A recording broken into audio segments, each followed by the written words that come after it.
Countdown 7, exercise 6. Question number 12. If 8 men can do a job in 12 days, how long will 24 men take to complete it? In previous lecture, we have learned about direct variation, and in this lecture, we will learn about inverse variation. Question number 12 is about inverse variation. If 8 men can do a job in 12 days, how long will 24 men take to complete it? अगर 8 mains हैं वो job complete कर लें, अगर कोई काम है वो 12 डेज़ में, तो कितना टाइम लगेगा अगर 24 मेंस हो जाएं टू कंप्लीट इट उसी काम के लिए?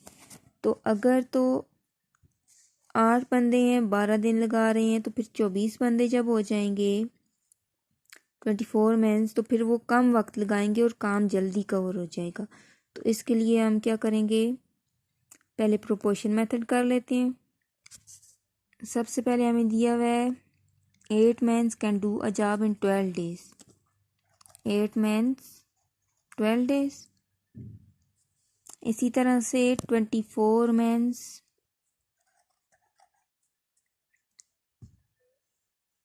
let days x.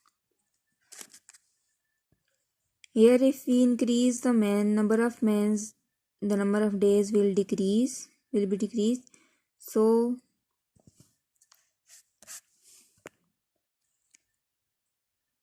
this problem is related to about inverse variation. अब इसमें इन्वर्स में डायरेक्ट में हम एरो सेम तरफ लगाते थे और जिस तरफ से हम लगाते थे उसी तरफ से क्वांटिटी को राइट करते थे, जैसे 2/5 और यहाँ पे 8 और x, तो 8/x। तो अब इसमें हम ऐसे करेंगे कि अपोजिट साइड हम एरो लगाएंगे, क्योंकि ये इन्वर्स है। एक अगर इंक्रीज हो रही है तो उसके साथ दूसरी डिक्रीज हो रही है, कि नंबर ऑफ मैन इंक्रीज हो रहे हैं तो फिर डेज डिक्रीज हो जाएंगे, नंबर ऑफ डेज के कम दिन में उनका काम ख़त्म हो जाएगा। तो इस तरह से हम लिखेंगे 8/24 इज इक्वल टू x/12। जिस तरफ से एरो स्टार्ट किया उस तरफ से क्वांटिटी को राइट करना है, x/12 by cross multiplication 8 multiplied 12/24 is equal to x। 24 2 time 2 4 time, तो x हमारे पास क्या आ गए कि 4 डेज। अब वो कितने दिनों में हमारे पास काम ख़त्म करेंगे? 4 डेज में।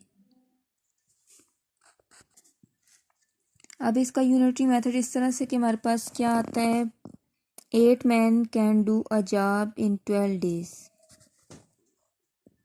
8 men can do a job in 12 days। Direct में हम क्या करते थे कि डिवाइड करते थे। अब हमने इसको क्या करना है, यहाँ से डिवाइड करना है और इस तरफ मल्टीप्लाई करना है। तो 1 man can do a job in 12 × 8 days. फिर नेक्स्ट हमसे पूछा गया कि 24 मेंस कितने दिनों में इसको ख़त्म करेंगे। तो 24 को इधर मल्टीप्लाई करना है और इस तरफ डिवाइड करना है। 24 men can do a job in 12 × 8 days divide 24। तो वही बात, 8 × 12 divide 24 is equal to 4 days। तो 24 men can do a job in 4 days। Question number 13. If 6 men can do a piece of work in 20 days, कि अगर 6 बंदे हैं वो एक काम कर रहे हैं 20 दिनों में, तो how many extra men should be engaged to do the job in 15 days? कि उसी काम को करने के लिए हमें कितने एक्स्ट्रा मैन्स रिक्वायर्ड हैं, कितने एक्स्ट्रा मैन होने चाहिए कि वो काम 15 दिनों के अंदर ख़त्म हो जाए। तो सबसे पहले तो हम देखेंगे 15 दिनों के अंदर अगर काम ख़त्म करना है तो कितने बंदे होने चाहिए। तो इसी तरह से इन्वर्स के डेज कम हो रहे हैं तो फिर हमें नंबर ऑफ मैन इंक्रीज करना पड़ेंगे।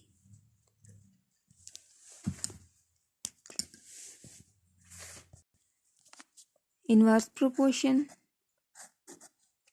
6/x 15/20 by cross multiplication 6 multiply 20 is equal to 15 multiply x, dividing both sides by 15, 5 3 time, 5 4 time, 3 1 time, 3 2 time, 2 4 time, 8 means अब हमें अगर 15 दिनों में काम ख़त्म करना है तो बंदे फिर कितने होने चाहिए? 8। अब एक्स्ट्रा कितने हैं फिर यहाँ पे हमसे पूछा गया how many extra man should be engage के कितने एक्स्ट्रा होने चाहिए? पहले 6 थे, फिर कितने और होने चाहिए? तो फिर 8 माइनस 6 मीन्स 2। एक्स्ट्रा मैन्स हमारे पास कितने हैं? 8 minus 6 which is equal to 2 कि हमें एक्स्ट्रा 2 मैन्स इंगेज करने हैं इसी काम को 15 डेज के अंदर कंप्लीट करने के लिए। नेक्स्ट हमारे पास जो क्वेश्चन हैं 14, 15, 16, 17 और 18,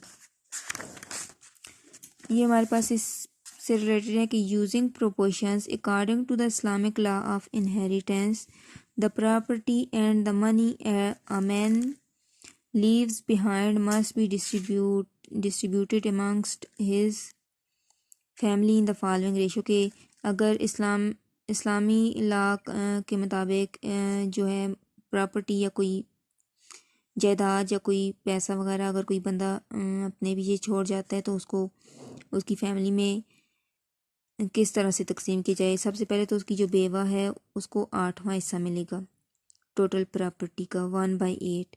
फिर जो बाकी जो 7 पार्ट्स रह जाएंगे उसमें से चाहे वो किसी भी तरह की है तो उसको फिर डिस्ट्रीब्यूट इस तरह से करना है कि बच्चों में कि जो बेटा है उसको 2 हिस्से मिलते हैं बेटी के मुकाबले में कि means sons inherit twice the share of the daughter के जो बाकी शेयर्स होंगे बराबर बराबर उनमें से अगर एक शेयर बेटी का है तो 2 बेटे को जाएंगे। तो इस तरह से जैसे अ मैन लेफ्ट हमारे पास आ जाता है 5 million rupees in a bank, अगर बैंक में उसके 5 मिलियन रुपीज़ हैं, divide this amongst his widow 2 sons and a daughter के जो बेवा है उसमें 2 बेटों में और बेटी में तकसीम करना है। तो सबसे पहले तो बेवा जो है उसका 8वां हिस्सा निकाल लेते हैं तो 1/8 ऑफ 5 मिलियन तो वो हमारे पास 625,000 बनते हैं। अब जो रेस्ट ऑफ द अमाउंट है वो हमारे पास 5 मिलियन माइनस 625,000 जो कि 4,375,000 रुपीज़ रहती हैं। अब इसको इस तरह से तकसीम करना है बेटों और बेटियों में। तो अब बेटे को डबल मिलेगा तो बेटी को 1। तो अब बेटे हमारे उसके जो हैं 2 हैं, 2 सन्स हैं उसके तो 2 + 2 4 + 1 जो नंबर ऑफ शेयर्स हैं उसके 2 + 2 + 1 जो कि 5 शेयर्स हो जाएंगे टोटल 5 शेयर्स। अब हर शेयर को जो है एक शेयर कितना होगा 875,000, ये तो बेटी की हो गई। बेटे के डबल करने हैं इसके तो 2 को मल्टीप्लाई करेंगे तो एक बेटे को इतना और दूसरे को भी इतना, इस तरह से तकसीम करनी है।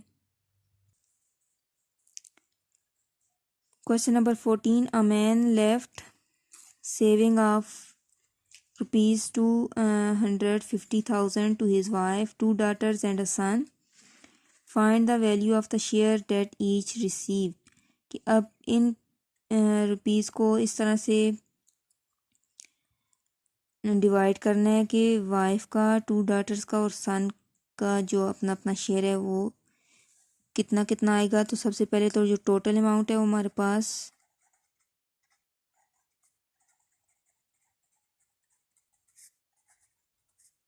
250,000 रुपीज़।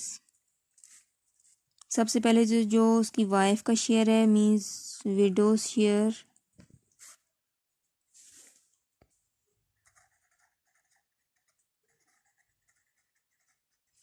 वो बनता है 1/8 of 250,000,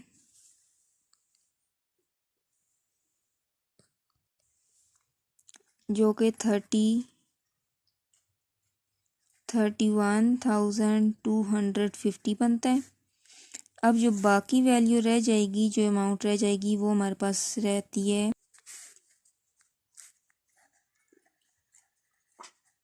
amount left for 2 daughters and a sun.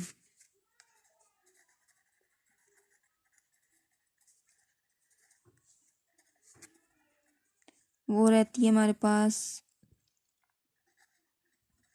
250,000 minus 31,250, 218,750।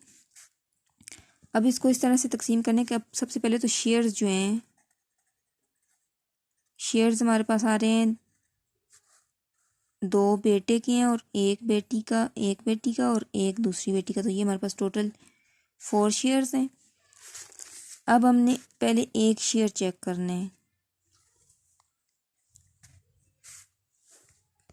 Each share हमारे पास आता है 1/4 ऑफ ₹218,750, जो कि हमारे पास बनेंगे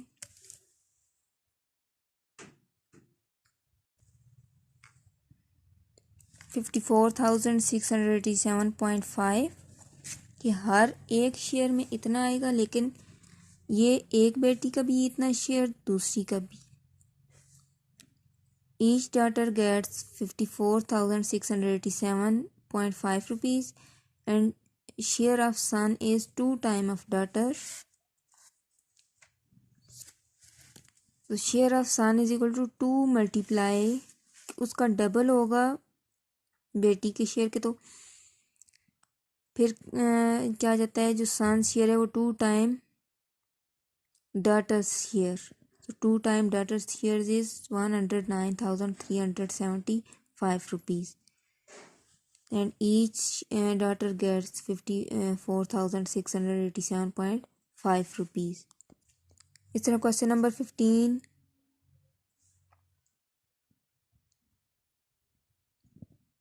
ये जो his family had to pay off a debit of 50,000, तो 50,000 पहले इसमें से माइनस कर लेने, फिर जो अमाउंट हमारे पास रह जाएगी उसको इस तरह से डिस्ट्रीब्यूट करना है। The rest of the money was distributed to his 2 sons and a daughter. उसके 2 बेटों और बेटी के दरमियान तकसीम करनी है। इनको माइनस करने के बाद जो हमारे पास वैल्यू रह जाएगी उसको। फिर question number 16, divide 60,720 rupees profit among 3 partners of a firm in the ratio 2:3:7. What is the share of each? अब रेशियो को किस तरह से डिवाइड करना है, तो टोटल अमाउंट हमारे पास 60,720 है, जबकि नंबर ऑफ शेयर्स जो है हमारे पास 2:3:7, तो 2 + 3 + 7 कितने शेयर्स हमारे पास 12 शेयर्स बनते हैं।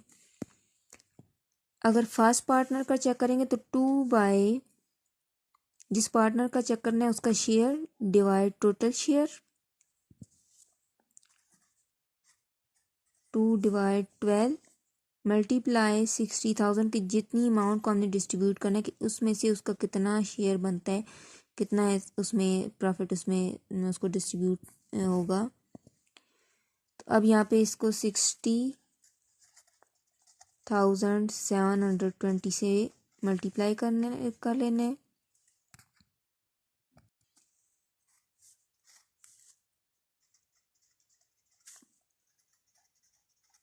फिर इन्हें मल्टीप्लाई कर लेने से हमारे पास उसका शेयर बनता है 10,120। इसी तरह सेकंड पार्टनर का चेक करेंगे तो number of shares for second partner 3 divide total share number of shares, multiply total amount,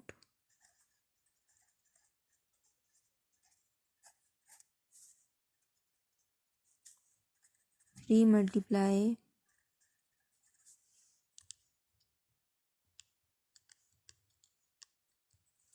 तो इसके 15,180।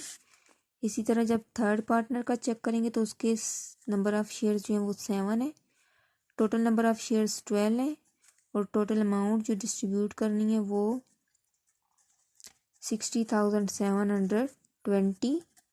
तो इसी तरह से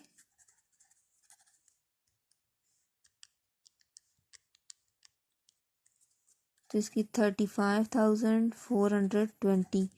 अब वेरिफिकेशन के लिए वेरीफाई करने के लिए हम चेक भी कर लेते हैं कि क्या ये इनके जो नंबर ऑफ़ शेयर्स इनको ये डिस्ट्रीब्यूट जो हो रहे हैं अमाउंट, ये वापस टोटल अमाउंट यही बनती है या नहीं। तो इनको ऐड करके देख लें।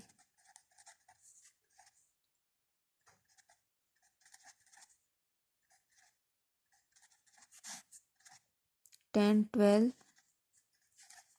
4 5 6 7 10 ये 60,720 के ये शेयर्स के मुताबिक पूरी तकसीम हो गई इनमें। इस तरह से क्वेश्चन नंबर 17 और क्वेश्चन नंबर 18। अब यहाँ पे जो क्वाड्रिलेटरल है तो उसमें जो रेशो दी हुई है एंगल्स की 3:4:6:7। Find the measurement of the angles. तो आपने जो सम ऑफ एंगल्स लेना है, जैसे यहाँ पे टोटल अमाउंट हमारे पास 60,720 है तो हमने इधर जो सम ऑफ एंगल्स लेना है 360 लेके करना है और ट्राइंगल्स का जो लेना है वो हमने 180 लेके करना है। ये काम कि sum of interior angles of triangle is 180। फिर ये टोटल नंबर ऑफ शेयर्स 3 + 4 + 5। फिर इस तरह फर्स्ट एंगल के लिए चेक करना है 3 by total number of shares multiply 180। इस तरह इसके लिए, इसी तरह थर्ड एंगल के लिए। तो इस तरह क्वाड्रिलेटरल का भी चारों एंगल्स के लिए। अब यहाँ पे क्या है, the size of interior angles, find the size of its largest angle. तो जिस एंगल का शेयर ज़्यादा है उस वही लार्जेस्ट होगा, तो ये एंगल ग्रेटेस्ट होगा, तो इसका आपने फाइंड कर लेना है। तो एक्सरसाइज 6 कंप्लीट।